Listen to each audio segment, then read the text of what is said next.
Myself, Dr. M. Saranya, Assistant Professor of BBA Department. Now I am going to present a case study.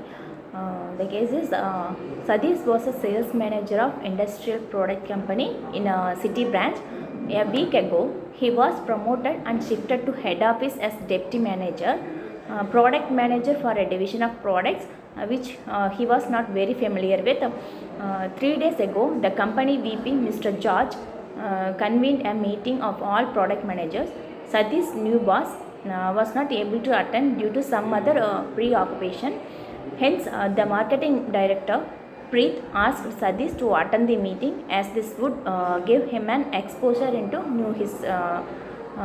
his new role. At the beginning of the meeting, Preet introduced Satish very briefly to the VP. The meeting started with an address from the VP, and soon it got into a series of questions from him to every product manager. George, of course, was pretty thorough with every single product of the company, and he was known to be pushy and blunt in the field.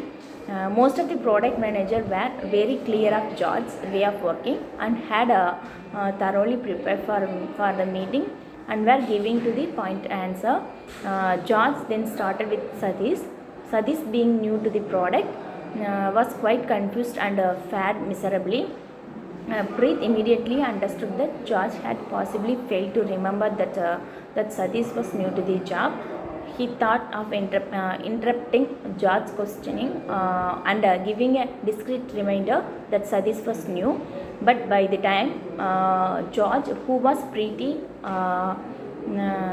upset with the lack of preparation by Satish, made a public statement.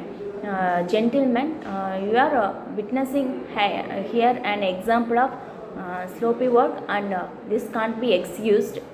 Now, Preet was in two minds. Should he interrupt George and tell him that Satish is new in that position, or should he wait till the end of the meeting and tell George privately? Preet chose the second option. Satish was visibly angry at the treatment meted out by George, but he also chose to keep mum. George quickly closed the meeting, saying that he found in general lack of planning in the department, and asked Preet to stay back in the room for further discussion. Before Preet could give any explanation of Satish, George asked him, "Tell me openly, Preet, was I too rough with that boy?" Preet said, "Yes, you were. In fact, I was about to remind you that Satish is new to the job." George explained that the fact that Satish was new to the job didn't quite register with him during the meeting. George admitted that he had made a mistake and asked his secretary to get Satish's report to the room immediately. Perplexed and uneasy, Satish reported to George's room after few minutes. George, looking Satish straight into his eyes, said, "I have done something which I should have never even thought of, and I want to apologize to you.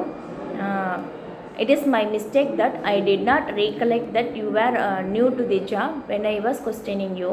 Satish was left speechless. George continued, "I would like to state few things clearly to you. Your job is to make sure that people like me and your boss do not make stupid decisions. We have good confidence in your abilities, and that is why we have brought you to head office. For everybody, time is required for learning. I will expect you to know all the nuisance of your product in 3 months' time.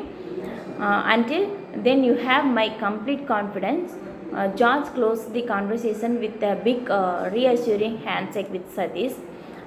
Now the question is, was it at all necessary for George to apologize to such a junior employee like Satish? The possible solution is yes. It was necessary for George to apologize to Satish Even though Sadish is new to the head office and is much junior to George, in order to keep up the morale of Sadish, George should apologize. This will not only reassure Sadish's attachment towards the company, but also motivate him in learning things faster.